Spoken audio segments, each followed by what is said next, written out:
Hey guys, Rachel Reeves' budget is just around the corner, just 2 days away.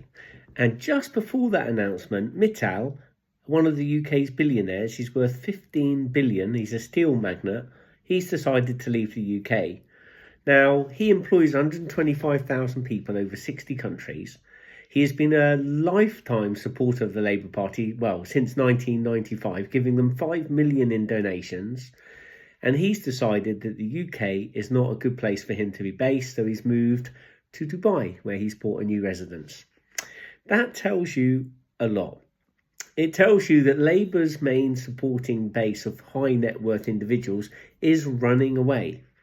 And when you talk to people about the budget and you start talking to anyone from the shopkeeper to the electrician, I don't care who it is, they're all saying, oh my days, we're dreading this budget. This could be the most important budget of my lifetime, mainly because it's going to determine whether the economy comes to a grinding halt or whether Rachel Reeves has been playing a little game and she's been delivering like all this bad news and she's going to surprise us with a positive budget.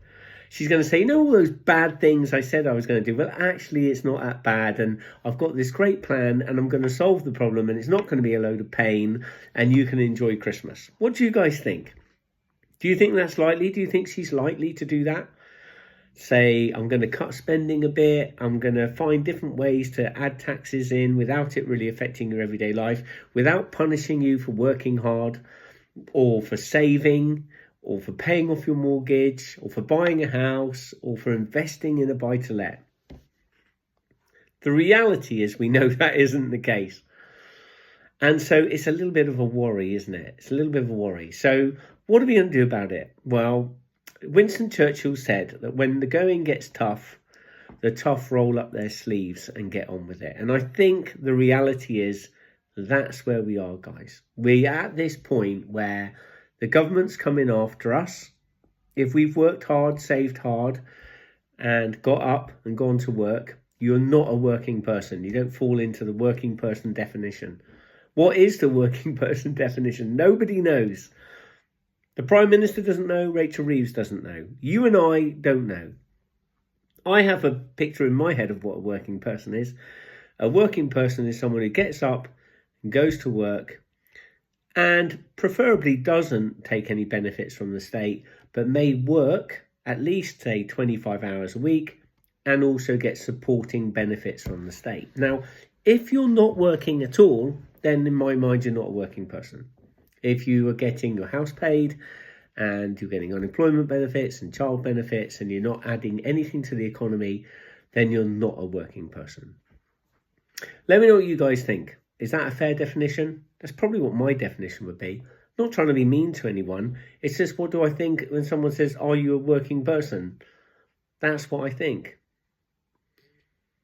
That's what I think.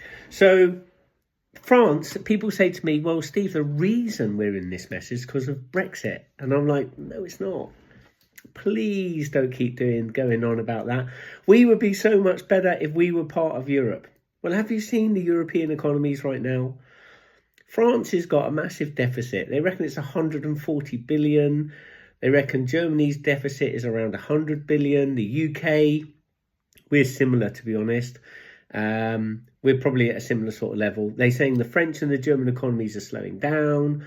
France has lost 4 prime ministers this year. I think they're on their 5th. They can't approve their budgets. Germany's economy has taken a massive slowdown.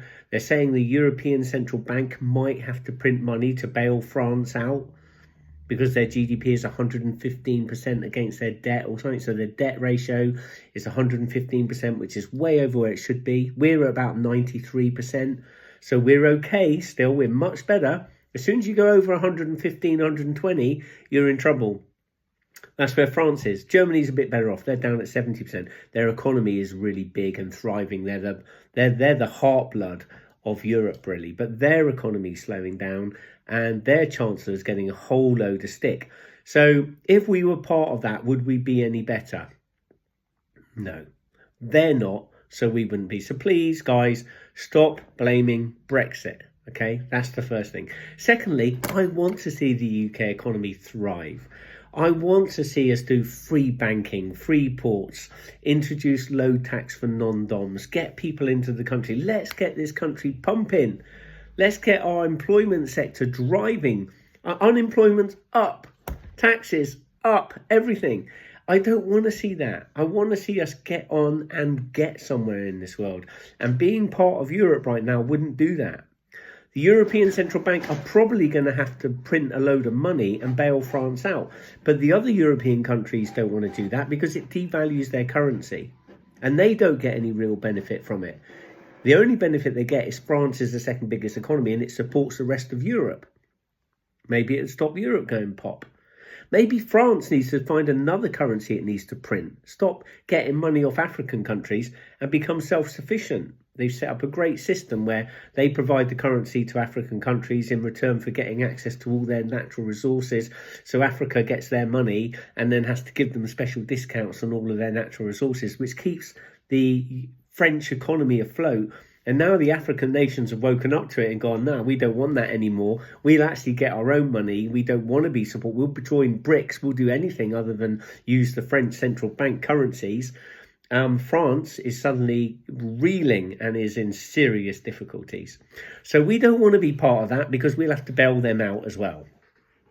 Let me know what you guys think in the chat. Here's my thought. We never left.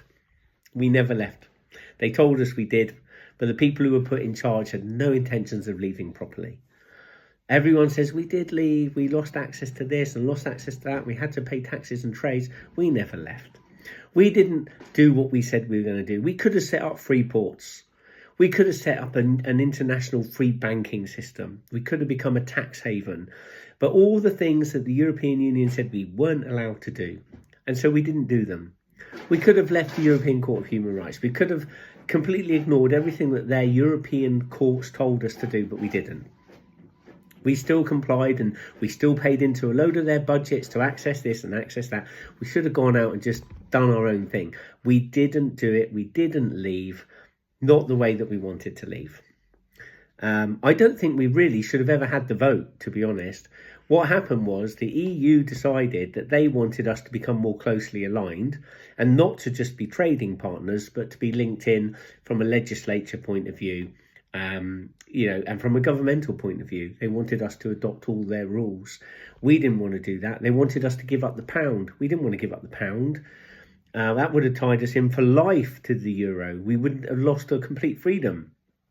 If they hadn't asked for that, if they'd said you can carry on being a trading member, you don't have to align more closely. You can stay where you are or you can align most closely. You let us know what you want to do. But they didn't. They said you can stay or you can leave. So we voted to leave. They messed it up, not us. They should have just left us where we were.